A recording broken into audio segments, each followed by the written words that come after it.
बतलाई गई छे। साथियों कैसे हो आप लोग। उम्मीद करता हूँ सब अच्छे होंगे, स्वस्थ होंगे और मस्त होंगे। अभी तुम्हारा भाई जस्ट है कहाँ पर, पिटोल। नहीं, अभी तक पिटोल पहुंचे नहीं है हम। पिटोल से इधर ही है। आज हम जा रहे हैं पांडडी गुजरात।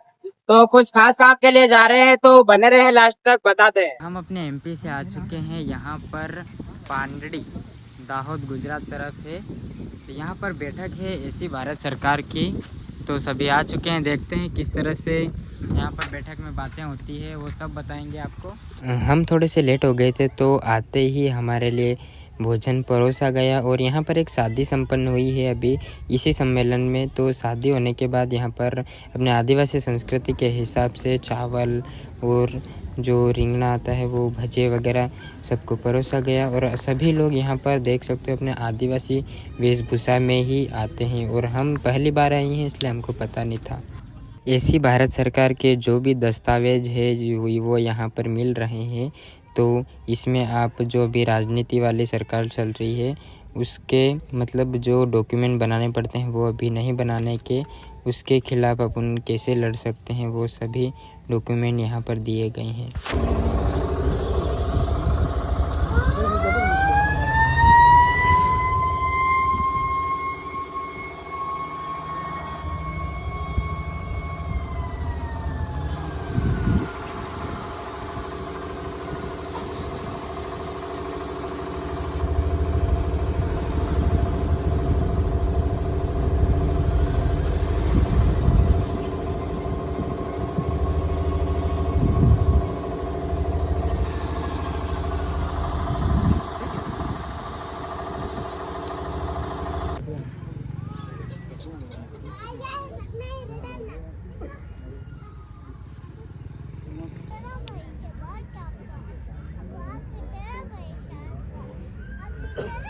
पार्ट पड़ी गया, class 1, class 2, class 3, class 4।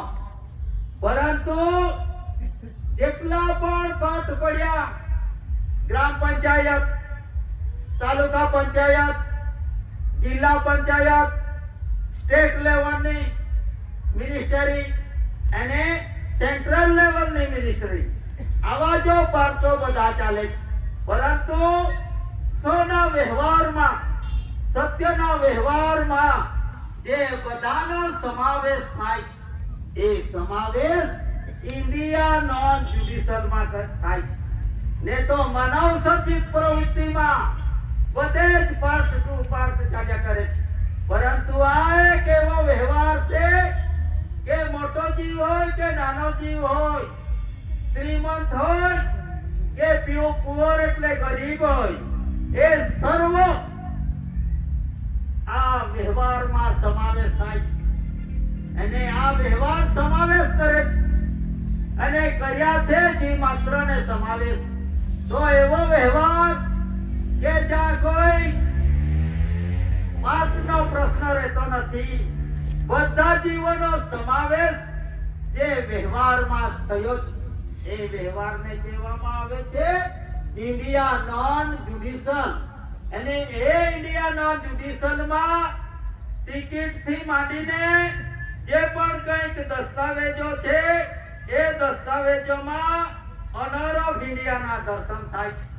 Honour of India, government of India તો આપણા ઘરમાં પણ એનો વ્યવહાર ચાલે છે, દેશમાં પણ વ્યવહાર ચાલે છે અને વિશ્વમાં પણ વ્યવહાર ચાલે છે। માટે કરીને વિશ્વ કરન્સી કોડ આધીન એ જે દેશોની કરન્સીઓનું નિર્માણ થાય છે, એ કરન્સીના મેન્યુઅલ મેથડ પદ્ધતિ પ્રમાણે જે રેવન્યુ પરથી જે પણ કંઈક ઉત્પત્તિ કરીને જેના ક્રેડિટમાંથી જે કરન્સી પડે છે અને એ કરન્સી પર government of India, Bharat government of India એનો રૂલિંગ ક્યાં ચાલે છે? ઘરમાં તો પરસેપ્ટિબલ એવિડન્સ છે, પણ રૂલિંગ ₹1 દરની નોટમાં અને કોઈન્સ એટલે રોકડા રૂપિયાના દરમાં આ ગવર્નમેન્ટ ઓફ ઇન્ડિયા ભારત સરકારનો વ્યવહાર ચાલે છે। અને એ વ્યવહારને અંગીકાર કર્યા સિવાય વિશ્વનો કોઈ જીવ બાકાત નથી.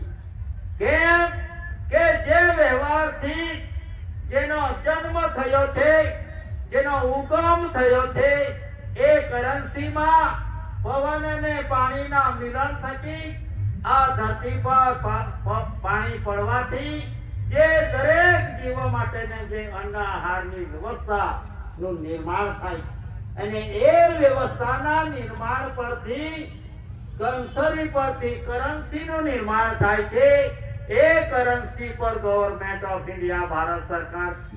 એટલે વિશ્વ જગતમાં એવો કોઈ જીવ નથી કે જે અન્ન આહારનો યુઝ એટલે ઉપયોગ કરી ના શકતો હોય.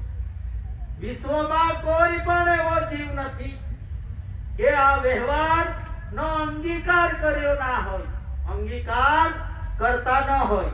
એવો એક પણ જીવ આ ધરતી પર આવવા દીધો નથી, અને આવે પણ નહીં.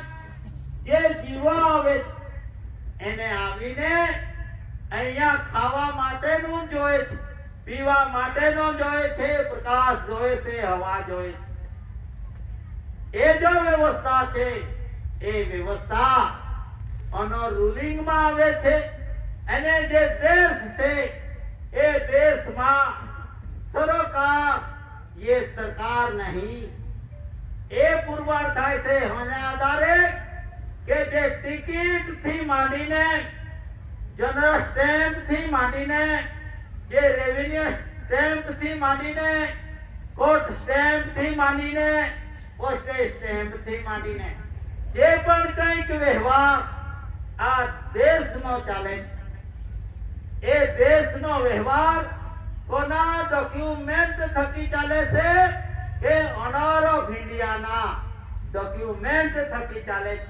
અને એમાં શહેનશાહો, બાદશાહો, ફિરંગીઓ, બ્રિટિશરો, મહાસત્તાઓ અહીંયા આવી અને ગઈ, પરંતુ એમના નામે એવો કોઈ ઓનર રૂલિંગમાં, ડોક્યુમેન્ટમાં, યુસેજમાં, ચાલુ રીત રિવાજમાં એવો કોઈ પરસેપ્ટિબલ એવિડન્સ નથી.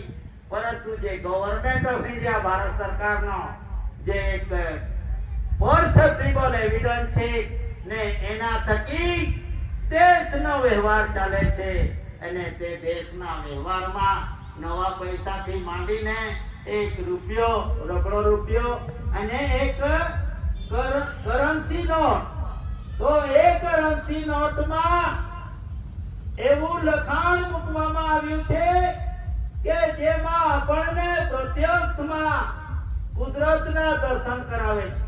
અને એ કુદરતી દર્શનમાં દેશ ચલાવવા માટેનો જે ડોક્યુમેન્ટ આપવામાં આવ્યું છે એમાં આ મુદ્રા મૂકવામાં આવી છે, દેશ ચલાવનાર. તો તેનામાં પણ કોની મુદ્રા? ગવર્નમેન્ટ ઓફ ઇન્ડિયા ભારત સરકારની. અને આ દેહી, આપણી દેહી એકલી જ નહીં, જેટલા પણ જીવો આ સૃષ્ટિ જગત પર છે એ જીવોના આ દેહને ચલાવવા માટે જે વ્યવસ્થા છે એ અન્ન આહારની વ્યવસ્થા, તો એમાં એક સાઈડમાં કંસરી મૂકવામાં આવી છે. એટલે જે પણ કરન્સી છે એ કરન્સી પર ગવર્નમેન્ટ ઓફ ઇન્ડિયા ભારત સરકારના તો દર્શન થાય છે અને સ્થળ ભૂમિકા પણ મળે છે. અને આ દેશને ચલાવનાર અને આ દેહીને ચલાવનાર જે શક્તિ પ્રદાન કરે છે એ શક્તિના દર્શન પણ આ કરન્સી પર થાય છે. વિનંતી કરવામાં આવે છે આદિવાસી બંધુઓને કે જે મહોર આપણી રીત પર માર્યા હોય, વ્યવહાર પર માર્યા હોય, ઘરમાં માર્યા હોય, દરવાજે માર્યા હોય, તો એ રીતને ચક્ર પરથી લૂસી નાખજો. ને તો પછી આવે છે વાવાઝોડું, અને એ વાવાઝોડુમાં આપણું બીજનું અસ્તિત્વ રે કે ના રે, દાદાએ તો બતાવી દીધું છે કેવી રીતે રહેવાનું છે. તે રીતે આપણને ના રહ્યા તો દાદાનો પણ વાંક નથી, એ આપણો જ વાંક છે. કુદરત કોઈનો માથા પર લેતો નથી. એટલે આપણે આ જ ચૈતન્ય તું ચેતી લેને મટી જશે બહુ ફેર. આરતીમાં સ્પષ્ટપણે આપણને કીધું છે કે હે માનવી, આ જ ચૈતન્ય તું ચેતી લેને મટી જશે બહુ ફેર. આવાગવની તુમ કે હંસો વચન ગ્રહી તુમારે. જ્યાં સુધી જેને સર્જન કર્યા છે, જેને મોકલ્યા છે આ ભૂમિકા પર, અને જેના થકી આપણું જીવન ચાલે છે, એનો જે વચન પ્રમાણે આપણે વચન આબાદિત ના રહીશું તો વચનગ્રહી તુમારે, વચનગ્રહી તુમારે ના થયા તો વચનદ્રોહી થશો, અને વચનદ્રોહી થશો ત્યારે આ પેઢીનો નાશ થશે. તો એવી પરિસ્થિતિમાં આપણે પેઢીને બચાવવાનું છે. આપણે તો બચી ગયા, ખાઈ ખાઈને તો આપણી ઉંમરો કેટલી ગઈ, ઘૂંટણ પણ દુખવા લાગ્યા, આ આંખને ચશ્મા આવી ગયા, કાન સાંભળતા નથી. એવી પરિસ્થિતિ જે રજિસ્ટર રોગ, તો રજિસ્ટર રોગો લાગી ગયા છે. રજિસ્ટર રોગ એટલે અમુક ઉંમર પછી રજિસ્ટર રોગ આવી જ જાય છે, તે ડોક્ટર થી પણ નાશ થતા નથી. એવા જે રજિસ્ટર રોગ છે, આંખમાં થોડુંક દેખાવાનું, દાંત થોડાક ખાલી જવાનું, કાનમાં થોડુંક સાંભળો ઓછું સંભળાય, ઘૂંટણો દુખે, કમર દુખે, આ બધા રજિસ્ટર રોગો છે. આ કુદરતી રોગ છે. તો એ રોગમાંથી મુક્ત કરવા માટે પણ દાદાએ આ બોડી રેક્ટિન એટલે શરીર શુદ્ધિકરણ. તો એ શરીર શુદ્ધિકરણમાં આપણે રહેવા માટેની જે વ્યવસ્થા આ માલિકે આપી છે, તે વ્યવસ્થામાં રહીશું તો જે કુદરતી રજિસ્ટર રોગ છે એ પણ ના આવી શકે. હર યુગ में बदलते धर्मों को कैसे आदर्श बनाओगे. જે યોગમાં બધા આ દ્વાપર, ત્રેતા, સતી, કલી, આ યુગમાં બધા ધર્મ ના ઉલ્લેખ કરવામાં આવ્યા છે. તો એમાં બધાના ધર્મ બદલાતા આવ્યા હર યુગમાં. તો આજના યુગમાં આ સત્યમેવ જયતેના યુગમાં તમે આદર્શ કેવી રીતે બનાવશો. આદર્શ બનાવવું હોય તો મોંથી બોલે તો કાનથી સાંભળવાનો ને આંખથી જોવાનો, એને આદર્શતા ગણાય. સરકાર બદલાઈ ગઈ છે,